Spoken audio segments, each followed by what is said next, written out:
le message de bienvenue de la ZAD Le Moulin. Si tu prends du recul sur ta vie, si tu sors de toi-même, tu vas t'asseoir là-haut en haut de la montagne, tu regardes ta vidéo. Est-ce que ça a un sens d'aller répéter les mêmes gestes? Ça veut dire que tu te lèves le matin, ta journée elle est déjà préétablie, tu sais exactement ce que tu vas faire à quelle heure. C'est pareil, pas pour la journée mais pour toute l'année.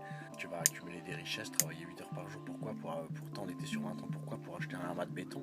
Est-ce que le but de la vie, c'est la richesse matérielle, avoir des grosses bagnoles, des grosses villas qu'on occupe 2 semaines par mois? Est-ce que c'est ça que socialement on doit valoriser comme réussite? Ou est-ce que c'est la capacité à vivre en harmonie avec son environnement, qu'il soit humain, animal, végétal, minéral? La ZAD, c'est bien pour se poser pendant un temps, faire de clair, comprendre un peu ce que tu as envie de faire, pourquoi tu es là.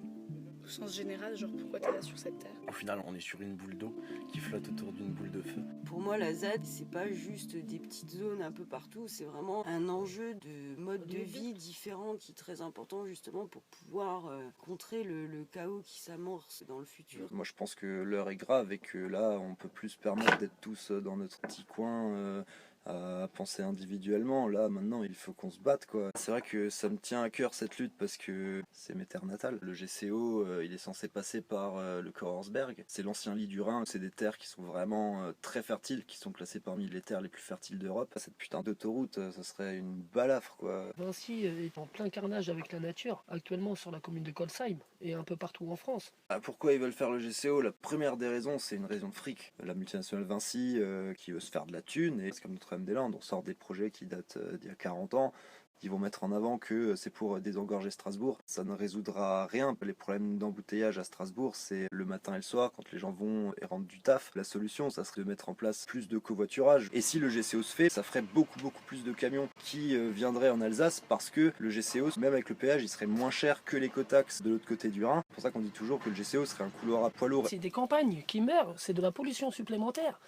Ils sont vraiment pourris par l'argent, ils payent tout le monde pour que leur dossier passe alors que c'est vraiment illégal. C'est des pots de vin, c'est des magouilles entre les élus. Rien que cette raison-là, pour moi, c'est une raison suffisante pour militer contre la corruption. Et j'espère qu'il y a du monde qui va pouvoir venir nous aider supplémentaires.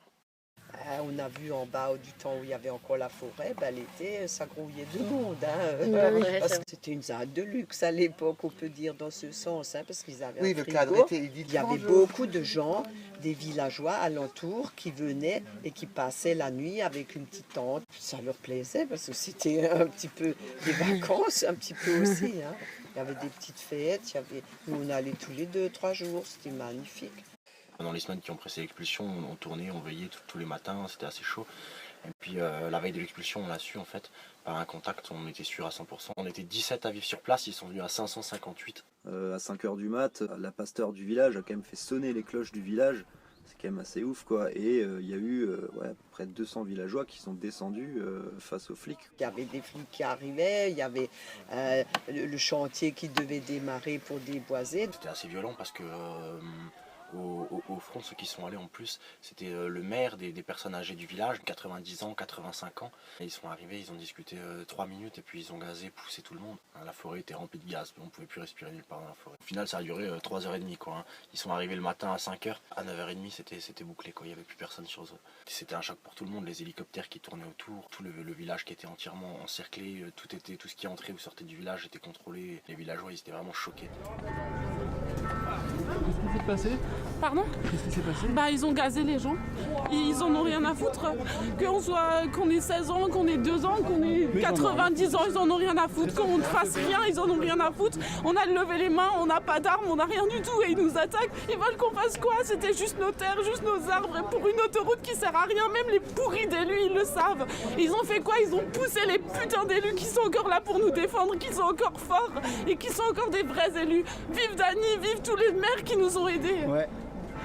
Et vive la solidarité colsheimoise et autres villages qui sont là et qui sont là pour aider les zadistes ou autres. C'est beau que tout le monde ait été là et on pense à ceux de la ZAD qui sont en train de se faire gazer. Qu'est-ce qu'on va laisser à nos enfants?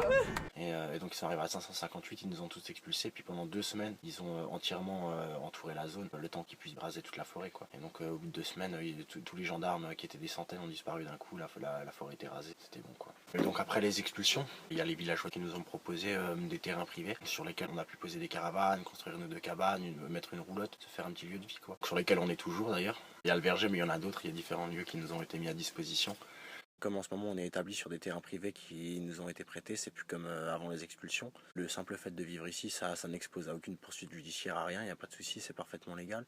S'il y a un point qui distingue cette ZAD des autres, c'est vraiment le soutien des locaux, qui fait vraiment plaisir d'ailleurs. Moi, c'est vraiment quelque chose aussi qui fait pourquoi je reste. La chose que j'appréciais ici, au fait, comparé à Notre-Dame, c'est je vois en fait qu'il y a des villageois qui habitent dans le village, ils sont là à nous aider quotidiennement en fait. Dans pas mal de ZAD actuellement en France qu'il y a, je pense qu'il n'y a pas beaucoup de personnes en tant que maire, tout ça, qui mettent leurs locaux à disposition pour des zadistes.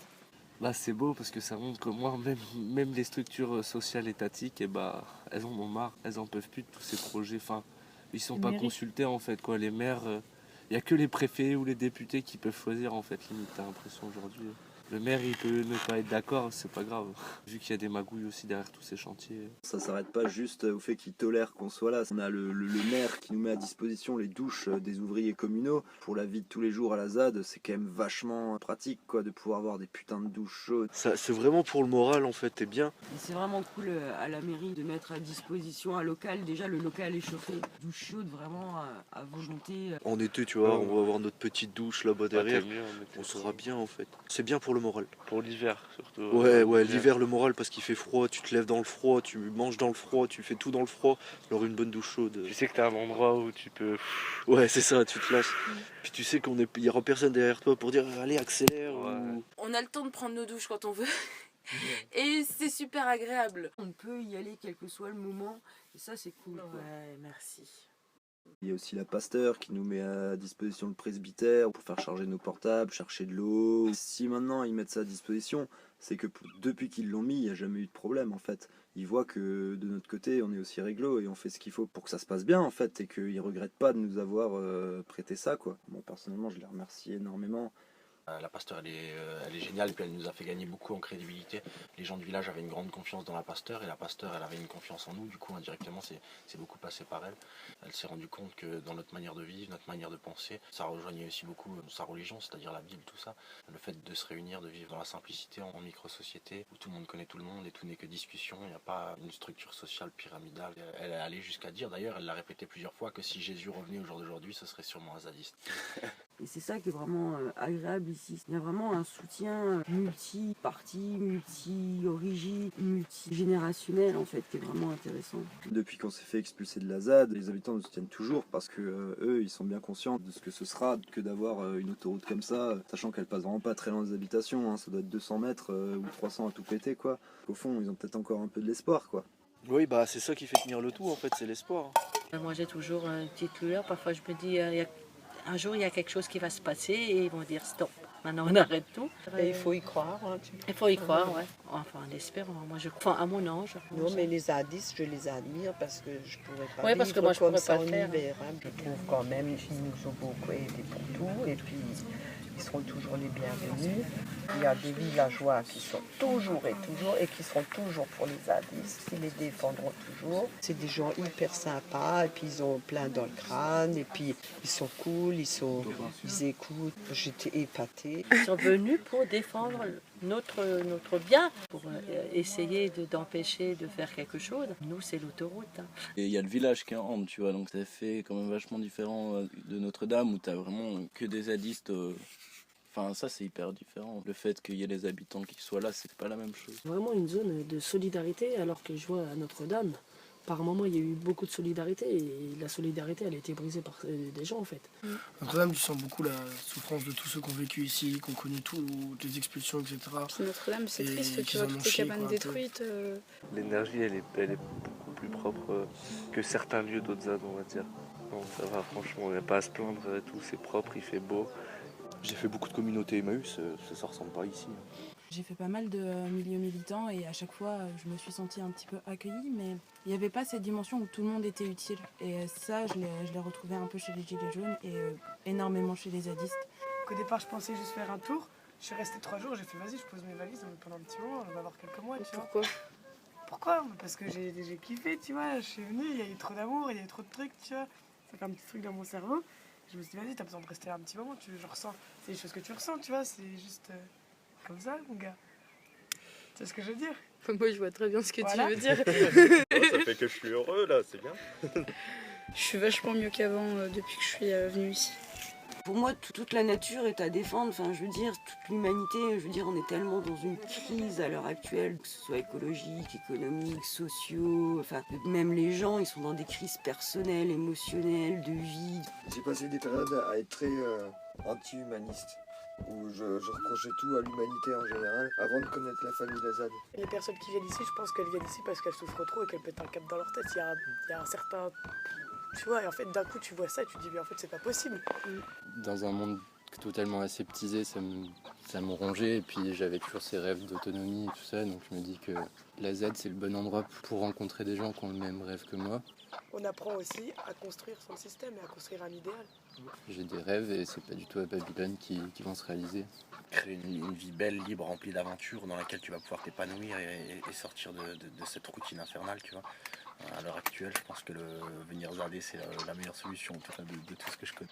J'avais peur des trucs tout cons comme les toilettes. Les toilettes sèches, c'est comme des toilettes normales, donc c'est super cool. C'est pas une perte de confort de vivre différemment.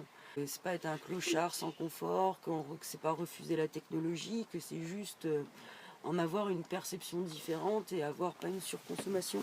Parce qu'on a tous des stades différents dans nos vies, mais on sait tous que la Terre elle est en train de crever et que faut peut-être commencer par quelque chose quoi. Et à la ZAD c'est déjà un bon début en fait. Enfin on apprend des autres, déjà tu te sens moins seul en fait déjà. Grave. Que dans le système où tu parles de ça à tes collègues, mais au final ils sont pas aussi déter que toi quoi. Ils aiment pas le système, mais ils sont pas aussi déter. Souvent à Babylone, quand on a des pensées justement un peu anti-système et tout ça, on se sent vite isolé. J'ai eu ma dose de solitude. Moi, je suis sorti du système. C'était pas en allant sur ZAD, c'était en passant des longs moments dans les Vosges, en mode ermite. Je supporte pas la solitude. J'ai un grave problème avec ça. J'aime pas être tout seul. Dans ma tête, ça brille. Ouais, parce qu'être libre tout seul, en fait, ça rime à rien du tout. C'est pas très marrant. Si t'es tout seul, à mon avis, au bout d'un moment, tu te fais chier, quoi. Et puis tout seul, t'as aucune force, alors que tu te rends compte que dès que t'es 2, 3, 4, 5, 6 000, ça y est. La force du collectif, quoi, comme on dit, c'est... si on est tous ensemble, on peut faire beaucoup plus de choses, avec le sourire en plus. Et l'avantage de la ZAD, c'est justement que ça permet de rassembler les gens, au moins pour un temps, leur montrer que oui, vraiment, un autre monde est possible. Chacun, il ramène sa goutte d'eau à une petite pousse, tu vois. Puis elle devient de plus en plus forte parce qu'elle a des autres qui viennent du monde entier. C'est mieux qu'une personne qui nourrit l'arbre lui-même.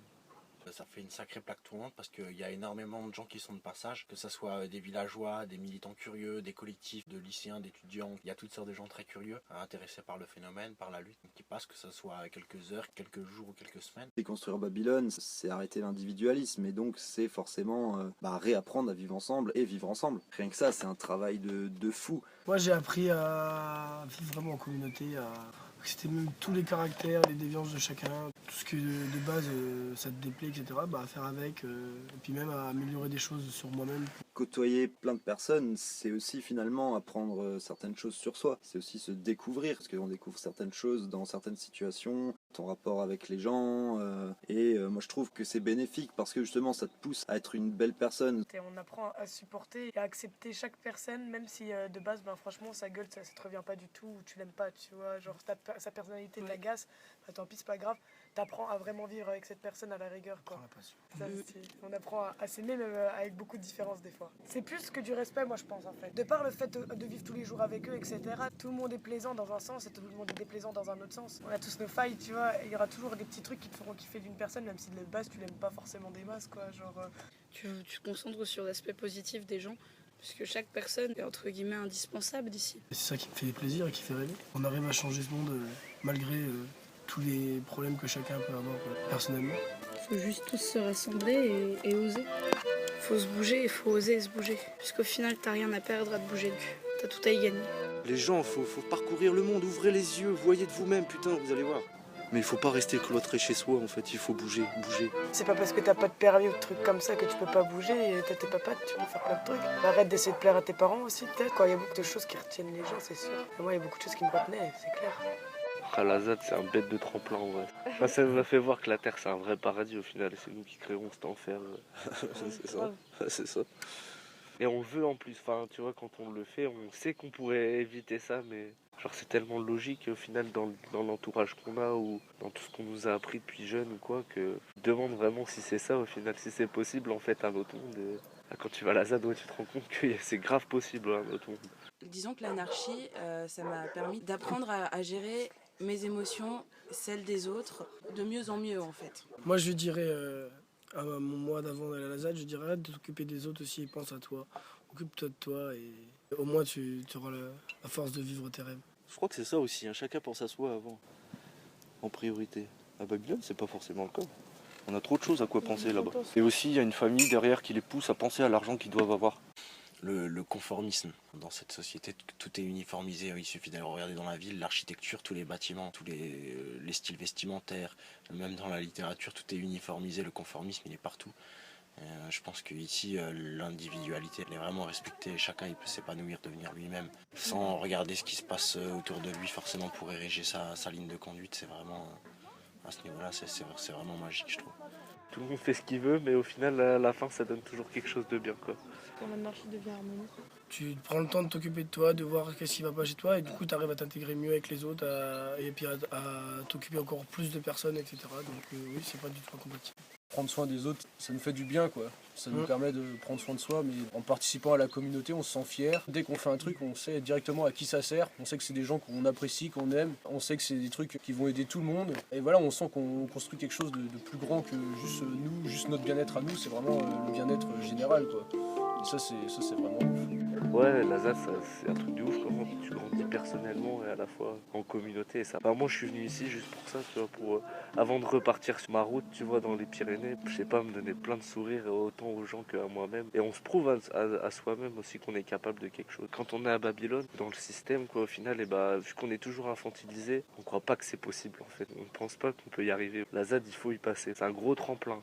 Quand la ZAD elle est partout, donc le village nous a mis à disposition dans le village un petit local dans lequel on a pu faire un free shop. Comme ça, quand les militants qui arrivent, ils sont un peu démunis, ils ont tout de suite plein d'habits, sacs de couchage, il y a même 2-3 tentes, de la vaisselle, un peu tout ce qu'il faut à disposition, à donner, quoi, à prêter, quoi.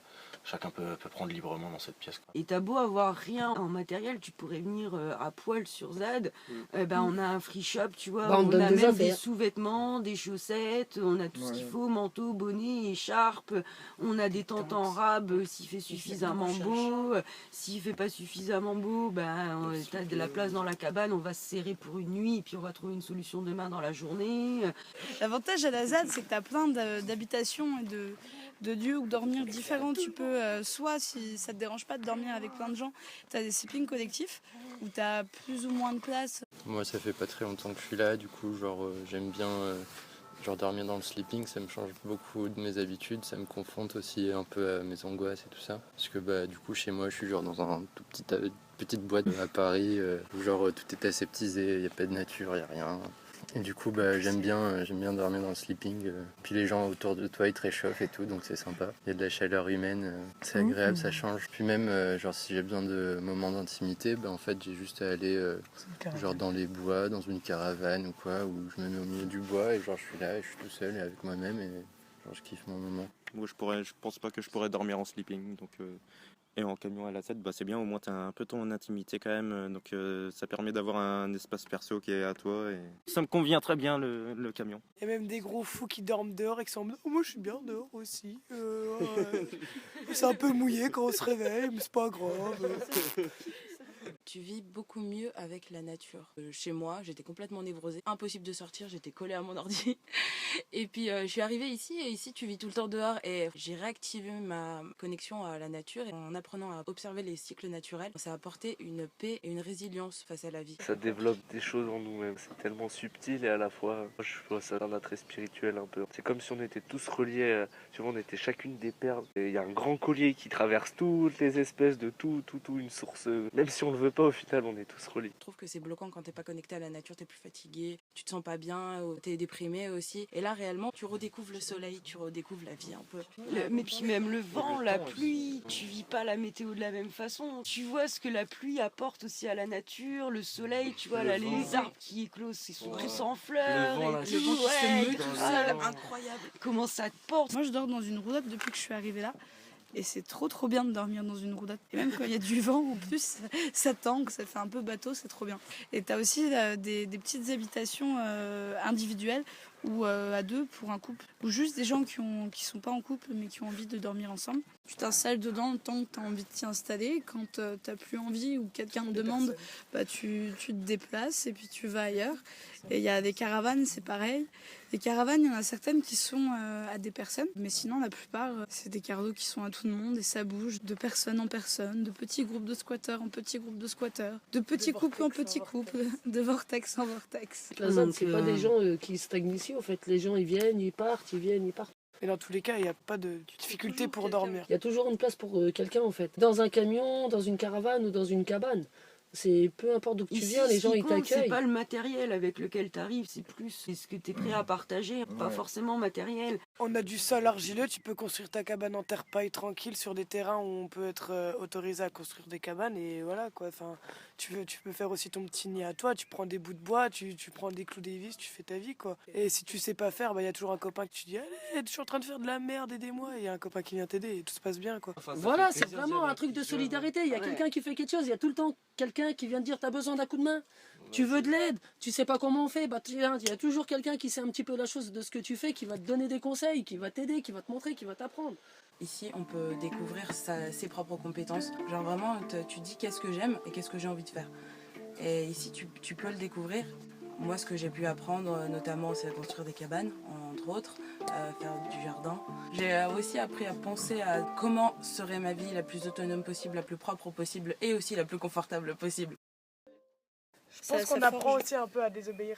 Pour ceux qui sont un peu droits de base. C'est vraiment amusant de se rendre compte de ça, de dire ah ouais en fait on peut faire des choses même si c'est soi-disant interdit. Et c'est vraiment ce côté-là qui est vraiment libérateur quoi. On fait des blocages à base de 10, 12 camions à chaque fois de blocage. Même les chauffeurs qu'on bloque, on leur dit coupez votre camion ou faites une pause. Les chauffeurs, ils rigolent. Pourquoi? Parce qu'au fond d'eux, ils sont quand même d'accord avec nous. Ils en ont marre. Ils n'ont pas le choix. Ils ont des familles à nourrir, ils ont des crédits, tout ça. Ils n'ont pas le choix de faire ce métier-là. Comme ils disent, s'ils pourraient faire autre chose, ils le feraient. C'est parce que j'ai signé là-dedans. Au départ, c'était pas prévu que ce soit comme ça. Puis après, c'était comme ça. J'ai acheté une maison, maintenant il faut la payer. C'est les bons qui nous prennent par les couilles. T'es pris dans un étau et... Bah, c'est ça, l'argent, et du coup t'as envie de mettre bien ta famille, donc l'argent... Moi je rentre le week-end, j'ai envie que mon enfant il soit heureux. Là vous auriez été bien avec un de mes collègues, lui qui est contre le système. Et il travaille avec vous? Faut lui dire qu'il se refasse quand même. Alors quand tu bloques les camions sur la route, c'est trop drôle. T'as ceux qui se prêtent au jeu et qui sont là, bon bah allez, cool les gars, c'est trop mieux. Et t'as ceux qui râlent vraiment. T'as aussi des gros cons qui forcent le passage. T'as l'adrénaline qui monte dans ton corps parce que tu sais pas vraiment ce qui peut se passer au moment même. Mais tu te dis que ça sert à quelque chose parce que tu te mets à leur place. Tu te dis que eux ils vont perdre du temps. Et dans leur tête, perdre du temps, c'est perdre de l'argent. Donc ça les rend fous déjà d'une. Ils construisent une autoroute quoi, ils sont en train de ravager tout le paysage, ils sont en train de tout détruire. Si on peut les ralentir dans ce qu'ils font ou les arrêter, c'est aussi bien quoi. Tu te sens bien parce que tu te dis que tu sers enfin à quelque chose. Tu te dis que tu fais quelque chose de bien et tu le sens que tu fais quelque chose de bien. C'est une petite action, presque rien, mais mis bout à bout, ça va peut-être donner quelque chose, ça va avoir une assez grande influence pour percuter l'esprit des gens. C'est important de garder espoir et se dire qu'on fait perdre 30 minutes, 1 heure, une demi-journée à Vinci, c'est se dire qu'on lui fait perdre du fric et c'est pas chose, sauf que mis bout à bout, ça représente quand même pas mal. Et c'est quand même vachement gratifiant de se dire qu'on fait rager Vinci, au point qu'ils ont presque peur de nous. Ils déplacent des masses de personnes, j'ai jamais vu ça. Rien que pour jarter une bande de hippies qui font que défendre la planète. Là. Ils usent masse matos, masse argent, tout ça pour défendre quoi au final? Voilà, ciao, vous servez à rien, merci. Moi, ce que je kiffe dans les blocages aussi, c'est pouvoir faire des câlins à des flics. Tu leur rappelles qu'on est juste fait d'amour et que, en vérité, on les déteste pas. On a juste pitié d'eux. De base, ils ont fait ce métier pour protéger les gens, plein de bails cool, tu vois. Quand t'es enfant, tu veux être flic pour être un héros. Au final, ils se retrouvent là comme des pions, devoir taper sur des zadistes et ça, c'est vachement con, quoi. On a toujours fait des blocages pacifistes. C'est pas de la guérilla black bloc, quoi. On a l'impression qu'on est des enfants dans une cour de récré, on danse, on chante. Enfin voilà, après on a des conversations un petit peu plus sérieuses avec les gendarmes pour ceux qui sont motivés. J'aurais honte de protéger Vinci qui détruit les forêts tous les jours, qui construit des trucs comme ça. Partout dans le monde. Avec l'argent des impôts des gens qui travaillent. C'est n'importe quoi ce monde, c'est n'importe quoi. Essayez à cacher votre humanité, et ça c'est vraiment triste. On le sait. On n'a pas à cacher notre humanité, on est là, on se serre les bras comme ça, tu vois. Et vous devez rester statique comme ça. Mais c'est quoi votre travail? C'est quoi qu'on vous demande de faire? C'est pas humain du tout ça. Mais réveillez-vous putain. Nous Vinci les gars. Je suis sûr que vous avez les mêmes valeurs que moi. Je suis sûr que vous avez les mêmes valeurs. Ce qui est beau, ce qui est juste, ce qui est c'est faux, ni juste, ni vrai. Moi, je vous crache pas dessus, moi je vous plains. Franchement, les gars, moi, je vous plains. Ça doit être horrible de faire ça. Vous êtes tellement en désaccord avec vos convictions profondes, vos convictions d'humain.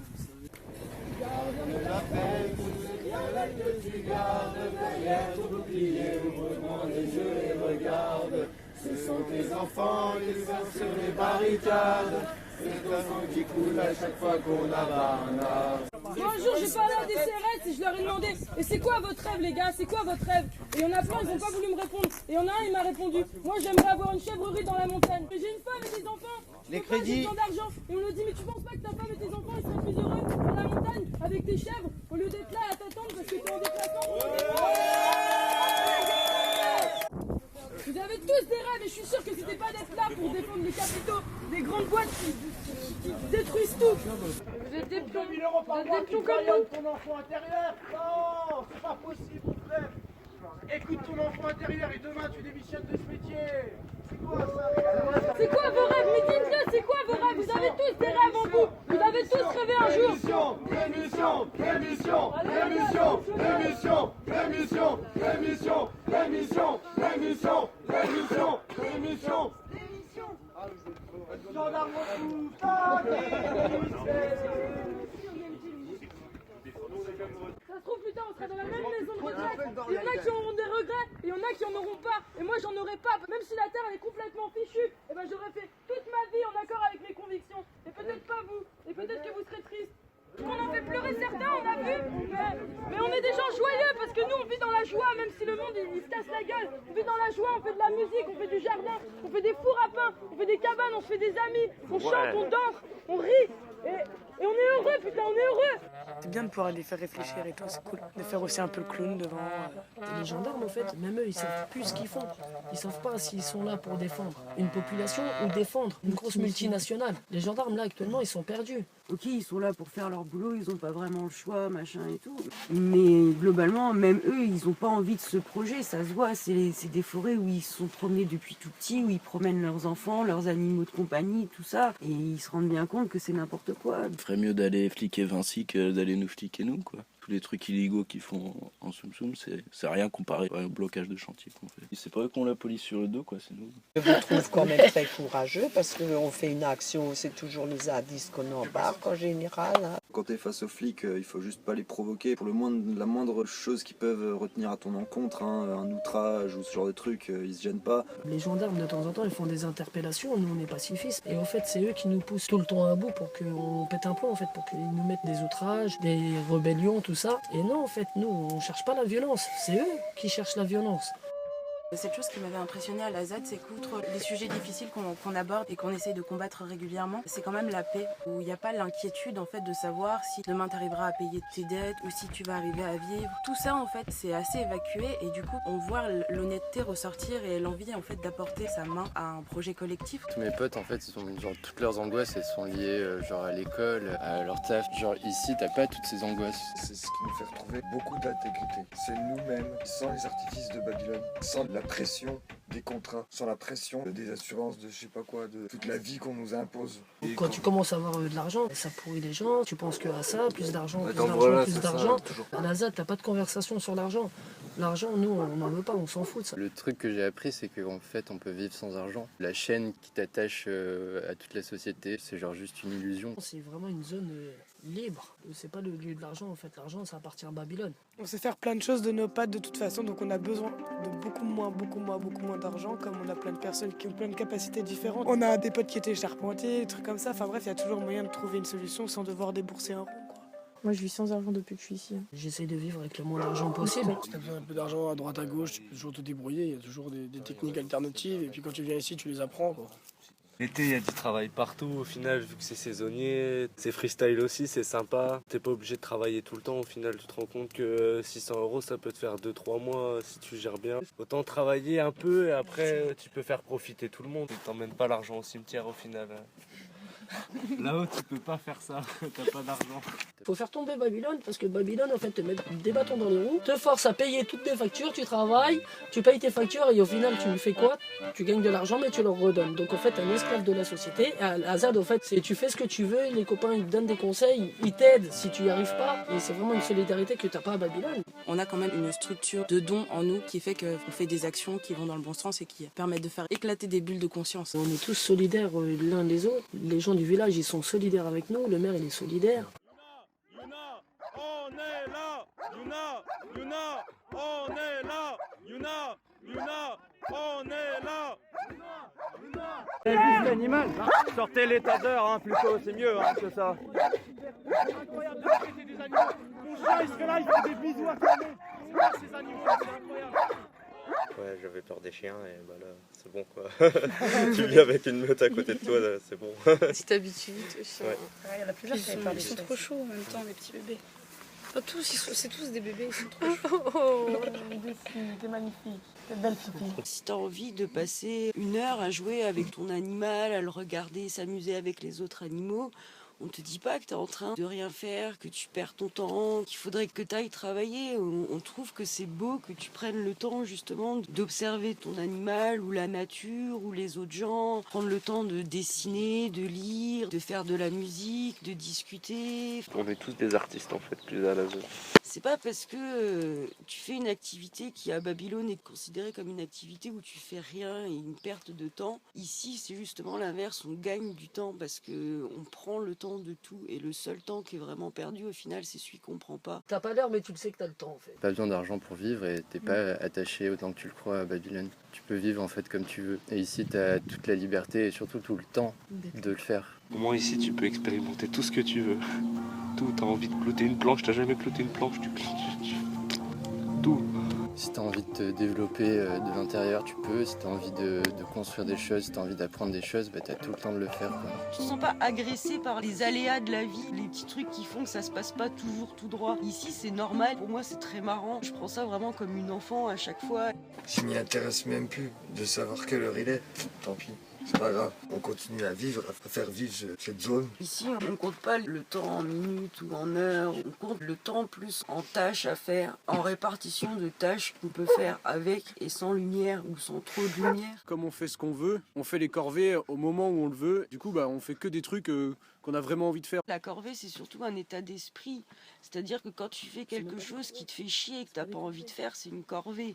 À partir du moment où tu le fais et que c'est dans la joie, la bonne humeur et tout ça, c'est plus une corvée en fait, c'est juste une activité, c'est hyper fun. L'autre coup, j'étais pas prévu, il y avait les douches qui étaient un peu sales, hop, j'ai nettoyé le truc, j'étais là avec ma petite musique en train de dire ok, ça sert à tout le monde, c'est cool. C'est pas juste un truc où on se dit on va être dans sa propre merde, c'est plutôt pour tout le monde.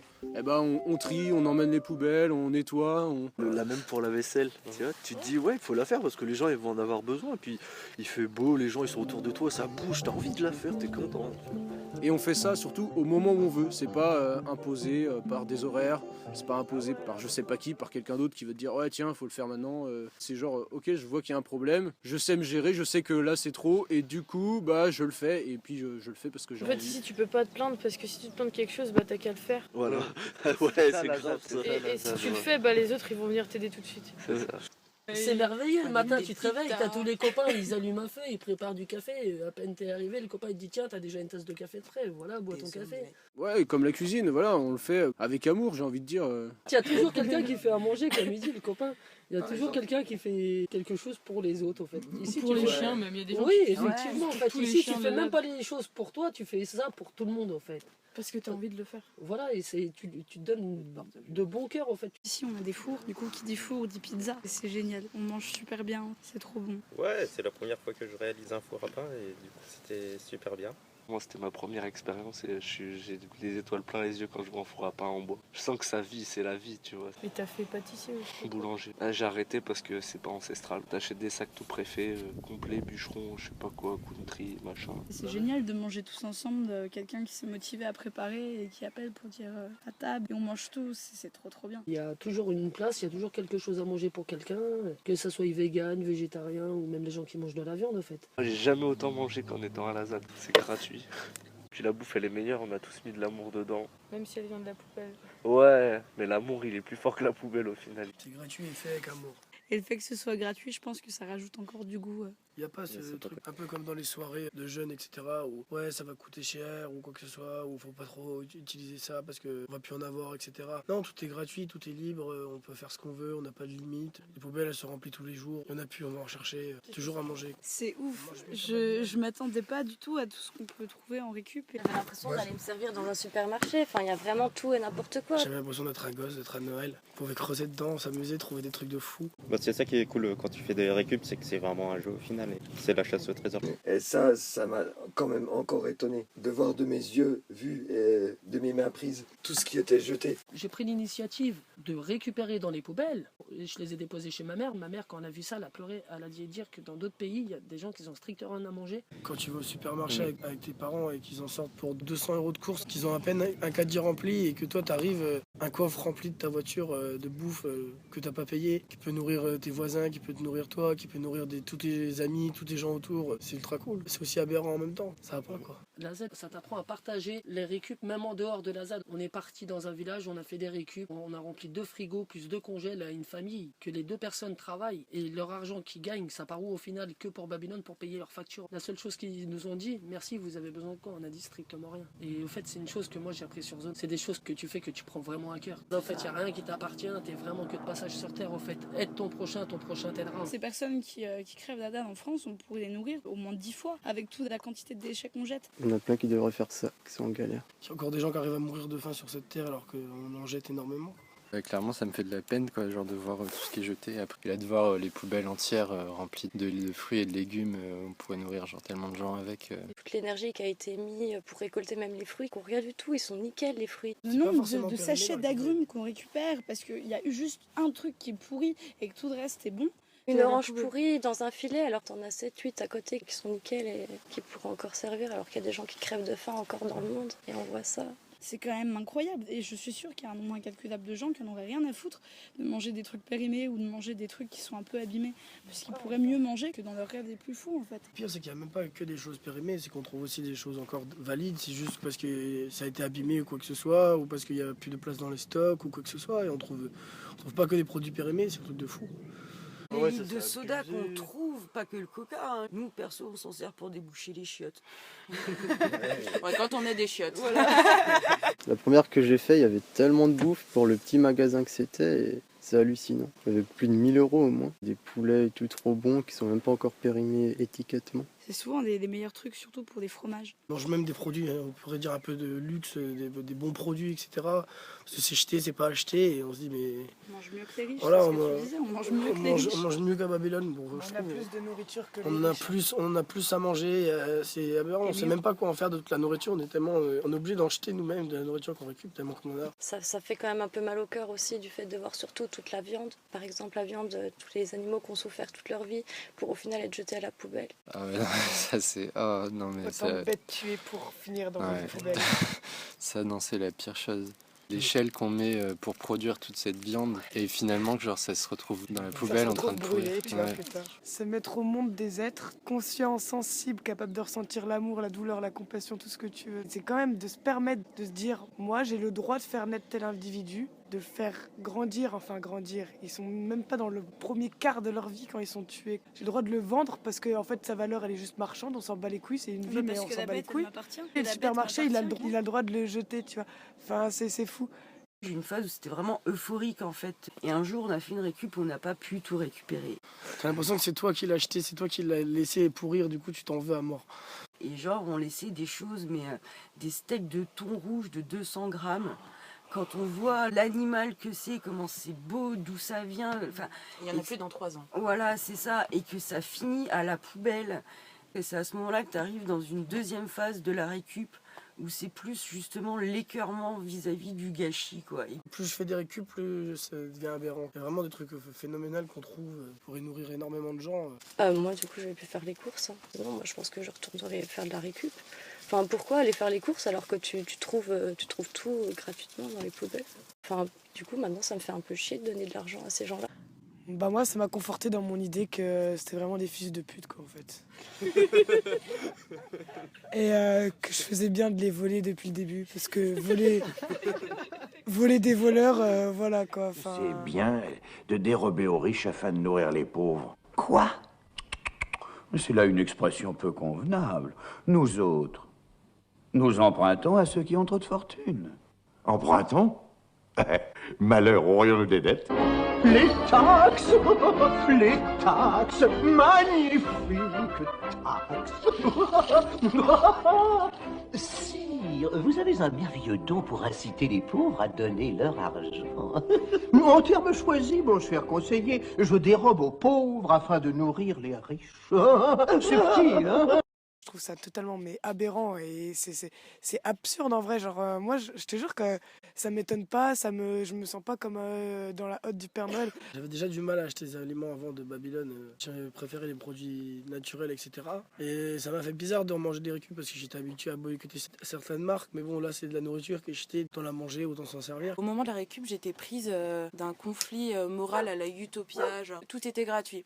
Et que je vous adore les copains et j'ai envie de vous donner la meilleure nourriture possible et inimaginable. Et du coup, je trouvais ça non seulement fou qu'il y ait autant de choses qui soient jetées, forcément, mais aussi de voir la quantité de nourriture de merde, en fait. Genre, clairement. C'est de la merde alimentaire, tout ça. Et ça, c'est distribué dans tous les supermarchés. Et c'est là où vraiment t'en viens à comprendre l'importance de l'autonomie alimentaire, même vis-à-vis du plastique, du coût écologique pour la planète. Quand tu vois des fruits et des légumes qui sont emballés dans du plastique, mais quel est l'intérêt? D'une grosse cellophane épais sur du concombre ou sur du brocoli. Ah, bande de cons. Des 4 petites pommes qui sont emballées dans leur plastique. Des fois, t'as la pomme emballée dans le plastique. Enfin, ouais, ça peut arriver aussi, mais c'est tellement ridicule. T'as l'ananas c'est tellement coupé en n'importe quoi. 4 tranches, donc ils ont fait un ananas, ils l'ont gâché pour faire que 4 tranches. Les plus tendres de l'ananas dans un truc plastique comme ça, tu vois. Le truc en plus, il va être mis à la poubelle, à mon avis, pour 80% du temps parce que ça ne se conserve pas du tout. Le fruit est coupé, bande de gogoles. Et même vis-à-vis des fruits et légumes que tu prends en récup et que tu vois qu'ils pourrissent pas, ok, c'est cool de pouvoir les récupérer sans qu'ils soient pourris, tannés ou quoi que ce soit, mais quand c'est comme ça pendant 3 semaines, 2 mois, ça commence à devenir inquiétant quand même sur qu'est-ce que le fruit a subi pour être capable de telles prouesses de non-dégradation, quoi. C'est là que tu te rends compte que vraiment l'autonomie alimentaire, c'est important. De revenir à de la nourriture plus naturelle, plus locale. Oui, là, il est vraiment temps. La nourriture des supermarchés, on peut dire c'est bon, mais en fait, il y a strictement rien de bon. C'est que des pesticides, c'est vraiment que des produits. Alors que tu es sur zone, tu fais ton petit jardin. Il suffit de venir à un endroit où tu es libre en fait, c'est une zone d'expérimentation. Il y a une bêche qui traîne, il y a des graines, et puis voilà. Comme un grand, t'as pas besoin d'ordre, c'est toi qui fais. Et les autres ils te suivent après, et c'est encore plus beau. J'ai appris plein de choses en étant ici. Maintenant je serais faire mon jardin n'importe où, alors qu'avant je savais pas. D'en retenir une seule, retiens bien celle-là. Voilà. Tu vois, elle a des longues feuilles ovales et il y a des bosses vraiment sur les nervures. Et puis ça fait beaucoup de comestibles quand même sur un tout petit bout de bitume. Tu apprends les plantes sauvages. Faut imaginer la forêt entière. Alors le mouron des oiseaux, je sais pas si vous avez de bons yeux, mais alors ça a une petite rangée de poils sur la tige et pas tout autour.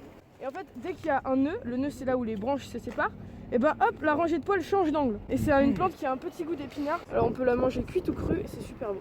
Peut-être que je te fais chier, hein. L'ortie en pesto aussi très très bon, hein. L'ortie c'est vraiment un goût... Alors l'ortie, une des plantes les plus riches en protéines qu'on puisse trouver. Protéines, le sport, ça vous parle un peu. Sûrement plus sportif que les potes d'habitude. Quand la plante est séchée, qu'elle contient plus d'eau, c'est 40% de son poids sec, c'est des protéines. C'est-à-dire presque la moitié, c'est des protéines dans une plante, quoi. C'est fou. Cette plante, elle est miraculeuse. L'ortie, on peut faire plein de trucs. C'est ça qu'on dit souvent aux flics, quoi. L'ancienne ZAD, il y avait un putain de verger avec plein de variétés différentes de fruitiers. Ils vont raser un verger qui produit des fruits pour pouvoir faire passer des camions qui ramèneront des pommes de l'Espagne traitées en Belgique et qui nous vendront chez nous, quoi. C'est une aberration totale, comme ce monde et comme la plupart des projets dans ce style-là, quoi. Cette autoroute-là va pas servir pour les gens dans les alentours. Ça va te faire du mal à la santé des gens pour faire venir du commerce supplémentaire des pays de l'Est qui payent moins cher. Moi je suis contre, c'est déjà la loi Schengen, c'est le truc de la libre-échange. Là. Parce que regarde, nous en France on produit, on va revendre ce qu'on produit, et ce qu'on revend, on va le racheter dans des autres pays parce que c'est moins cher. Et ça c'est pas normal ça. faut arrêter ça. C'est la mondialisation, comme Notre-Dame-des-Landes avec un aéroport qui servira pas aux gens, Voilà, mais qui c'est servira ça. aux marchandises, pour faire venir des marchandises de plus loin, parce qu'on est incapable de les faire ici, étant donné qu'on endette nos propres agriculteurs grâce à Monsanto et compagnie. Tu vois. Du coup, le mec qui était agriculteur et il peut plus gagner sa vie comme ça, il s'endette. Alors qu'est-ce qu'il fait? Il bosse pour Vinci. Et moi, est-ce que je lui en veux? Non, je lui en veux pas. C'est juste le monde entier qui se casse la gueule. Et vous devriez être en train d'empêcher que des gamines se fassent violer dans les rues, quoi. Pourquoi on n'y est pas? Parce que t'es en train de bloquer une route et t'as pas le droit de bloquer une route. Mais non. Si t'étais là tranquillement, N'importe quoi. Parce que franchement, on sera ailleurs. tu crois que c'est plus Arrête de parler pour rien dire. Faire quoi? pour les viols, pour les agressions, pour la pédophilie. Ici et là. Empêcher une bande de épilants qui font la fête sur la route et empêcher qu'un violeur viole une gamine, franchement. J'en ai rien à foutre. Quand c'est les djihadistes qui foutent le bordel dans Paris, c'est les écologistes qui votent. J'en ai rien à foutre. La lutte, elle se divise en deux. La moitié, c'est détruire l'ancien monde et l'autre moitié, c'est construire le nouveau. Ça veut dire que la moitié du temps, tu vas construire un beau lieu de vie dans lequel tout le monde se sent bien, y mettre des animaux et des légumes, essayer de créer le nouveau monde. L'autre partie du temps, tu iras détruire l'ancien monde en menant des actions, que ça soit distribuer des tracts, même pas forcément des actions choc, quoi, mais en tout cas, essayer d'aller sensibiliser. Pour moi, le côté lutte, en fait, c'est juste un bonus. La vraie lutte, c'est de construire un nouveau monde qui n'a pas besoin de ces autoroutes. Un mode de vie qui soit beaucoup moins consumériste, avec du recyclage, en faisant soi-même les choses. Et c'est ça qui permet justement de ne pas avoir besoin de faire venir des camions de l'autre bout de la France ou de faire traverser des camions dans toute l'Europe. Parce que si on produit en local, qu'on travaille avec les gens qui sont autour de nous, qu'on arrive à se réconcilier avec les gens juste à côté, eh ben on n'a pas besoin d'autoroutes, des aéroports qui vont ravager des marécages, tout un tas de projets qui détruisent la nature. On n'en a pas besoin si on arrive à vivre autrement. Un autre monde est possible et c'est à nous de le construire, faut pas juste l'imaginer. Et on a cette liberté-là quand on est sur une ZAD de pouvoir mettre en place absolument ce qu'on veut. On n'est pas jugé, on n'est pas empêché, il n'y a pas d'interdiction. Il faut juste se dire ok, je le fais, c'est pas quelqu'un d'autre qui va le faire à ma place, c'est moi qui veux le faire. Appel à tous les esprits libres, voyager, bouger votre cul, même si c'est pas pour aller dans une ZAD. Si vous avez envie de partir, faut pas rester pour des conneries, pour des futilités. En vrai. Tous les blocages qu'on se met, c'est débile en vrai. Si t'as envie de faire quelque chose, fais-le. Ça se trouve, tu pourras même plus le faire dans quelques années. On a tellement de répression dans tous les sens. Tu peux plus vivre en camion, tu peux plus choisir où tu veux aller à la fac après. Enfin, donc on sait pas comment va être le turfu, t'as vu. Et ça peut être grave de la merde plus tard, donc faut faire ce qu'on peut encore faire maintenant. Maintenant, sans se faire trop emmerder, et puis on continuera à le faire même quand on ne pourra plus le faire, mais on se fera un peu plus emmerder quoi. Bien remarquer dans toutes les scènes qu'on vit, la beauté, l'amour, etc. On est beaucoup trop beau et trop jeune pour faire les cons comme ça là, rester... Faut pas trop se projeter, faut vivre le présent. Ouais, c'est vrai que je me dis de plus en plus qu'une ZAD c'est éphémère au final. Qu'on est là pour défendre vraiment le lieu en lui-même, puis qu'après il faut bouger ailleurs. Et défendre là où est-ce qu'il faut que ce soit défendu, où est-ce qu'il y a de l'injustice, où est-ce qu'il y a des pressions, des magouilles à la con là, pour du fric, pour du bout de papier.